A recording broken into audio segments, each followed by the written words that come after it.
este edital, ele é um edital bom de leilão. Esse edital, ele fala claramente de dívidas que a gente chama próprio terreno e dívidas tributárias. E ele fala a palavra condomínio, né? Então, nesse edital, esse é um bom edital e ele está deixando bem claro que você não paga IPTU atrasado, o rematante não responde por IPTU atrasado e nem condomínio atrasado, né, até a data da arrematação. Então, aí já diz o seguinte, o arrematante não responde por nenhuma dívida própria do imóvel. O que ele responde, o que ele tem que arcar, o ônus, é com a transferência no cartório, é com o ITBI, é com o leiloeiro. São essas o que ele tem que arcar.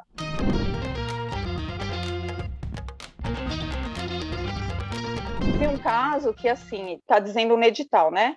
Eventuais ônus sobre o imóvel ocorrerão por conta do arrematante, exceto eventuais débitos de IPTU e demais taxas e impostos, que serão subrogados ao valor da arrematação, nos termos do artigo 130, e exceto os débitos de condomínio que possuem natureza própria terreno, os quais ficam subrogados no preço da arrematação. Aí a minha dúvida é a seguinte, se o valor do lance ficar menor do que as dívidas, essa parte, onde fala dos bens, fica por parte do arrematante, o restante? Porque ele ele diz o seguinte, eventuais ônus sobre imóvel ocorrerão por conta do arrematante. Essa é uma dúvida. O que seria esse ônus? Tá. Só uma pergunta antes de responder. Você é advogada, formada em Direito? Não, sou contadora. Ótimo. Não, eu até prefiro porque eu gosto de explicar mais claro possível. E, às vezes, advogada, eu vou falar de uma maneira muito clara, né? Aí eu falo assim, aí o advogado fala assim, pô, esse cara não sabe nada, porque o advogado espera um termo jurídico, né? E eu não vou falar de termo jurídico, eu quero te falar, se fosse advogado, eu ia te falar isso também, que eu vou te explicar de uma forma que para todo mundo entender, né? Quem é advogado, quem não é. Ótimo que não seja. Aí é o seguinte, vamos lá. Este edital, ele é um edital bom de leilão. A gente ainda tem esses problemas que são editais que são ruins e outros que são bons. O que é bom, ele é mais transparente, ele é mais claro, é mais direto. Então, esse edital, ele fala claramente de dívidas que a gente chama próprio terreno e dívidas tributárias. O que acontece? E ele fala a palavra condomínio, né? Porque tem edital que não fala. Ele fala assim, os demais ônus são do rematante e pronto. Né? Então, a gente não sabe. E o que eu já falo o seguinte, o edital tem que falar a palavra condomínio quando ele quer obrigar a pessoa a usar o condomínio, mas tem vezes que não fala e o juiz vai lá e manda pagar o condomínio. Mas vamos lá.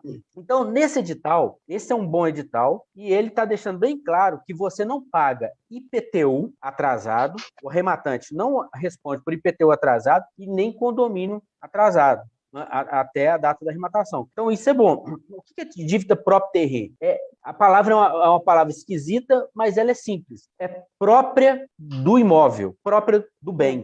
Então, o que é dívida própria do bem? É aquela dívida que gera em razão do bem. Condomínio é uma dívida que é porque existe um imóvel. IPTU é uma dívida porque existe um imóvel, então ela é própria do imóvel. É diferente, por exemplo, eu tenho um apartamento, aí eu comprei um carro financiado e não paguei. Então, eu tenho dívida Não vou falar de carro, não, porque é mais fácil. Eu fiz um empréstimo no banco cheque especial e não paguei. Então, eu estou devendo um cheque especial. Só que essa dívida não é do imóvel, essa dívida é minha, da minha pessoa. Agora, eu comprei o imóvel, não paguei o condomínio, não paguei IPTU, essa dívida é minha, eu que respondo, mas ela é própria do imóvel. Então, essa é a diferença de dívida própria terreno, ela é própria do imóvel. Então, aí já diz o seguinte, o arrematante não responde por nenhuma dívida própria do imóvel. Ou seja, no final ele não responde por dívida nenhuma.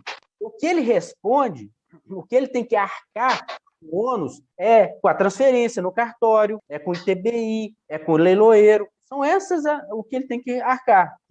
Ou, se não, por exemplo, ele tem que fazer uma reforma no imóvel e tal. Então, é isso que ele tem que arcar. Mas, no geral, ele não arca com dívida nenhuma do imóvel, tá? Aí vamos supor que o imóvel, ele valha, o valor dele de avaliação é 200 mil reais, são 200 mil reais. E aí o lance mínimo dele é 50%, 100 mil. Então, você vai lá com 100 mil, com 100 mil, você consegue arrematar o imóvel, tá? Só que esse imóvel tem dívida de condomínio e de IPTU. O rematante não responde, então subroga no preço. Então, se você pagou 100 mil, esses 100 mil vai ser utilizado para pagar as dívidas. Aí, mas vamos supor que o apartamento, que a dívida de condomínio é 80 mil e a dívida de IPTU é 100 mil, 180 mil, e o seu lance é 100 mil. E aí, gente, como é que fica? Eu vou dar só 100, só que é 180 tudo junto, 80 mil, quem vai pagar esses 80 mil? Ninguém. Esse que é o detalhe. Os credores, condomínio e IPTU, eles vão ter que se disputar, né, em razão do lance. Se faltar, eles só têm uma opção. Eles podem cobrar do devedor anterior, mas não podem executar o imóvel, penhorar o imóvel ou cobrar do arrematante. Então, essa dívida, no final das contas, na prática, eles vão amargar essa dívida, tanto a prefeitura quanto o condomínio. Ou o juiz vai mandar ratear, ou o juiz vai dar preferência para um, tipo assim, pague o condomínio, que sobrar, dá para o IPTU. Ou rateia, metade para cada um. Aí vai ser o juiz que vai decidir isso. Existe decisões nos tribunais falando como faz isso, a lei também fala, mas não é muito claro como fica isso, não há uma regra aplicada de forma certa quem tem preferência. Mas isso não interessa para o arrematante. Eles que brigam entre eles, a sua função é pagar o lance, pagar o leiloeiro e transferir para o seu nome. Então, eles brigam entre eles. Então, isso não vai te trazer nenhum problema, você não vai ter que disputar isso. Eu, por exemplo, estou com um imóvel que eu acabei de arrematar e está com esse problema. O condomínio e a prefeitura brigando entre eles lá. Eu virei para o juiz e falei assim, expede a carta de arrematação, eu vou transferir para o meu nome, eu não tenho nada com essa briga mais. Aí o juiz já mandou expedir a carta de arrematação. Só que eles estavam brigando e o juiz esqueceu de expedir minha carta de arrematação. Eu fui lá e falei com ele e tal. Então, isso que aconteceu. A carta de arrematação foi expedida, o lance, eu vou transferir o imóvel e pronto. Então, o que passar não é de responsabilidade do arrematante.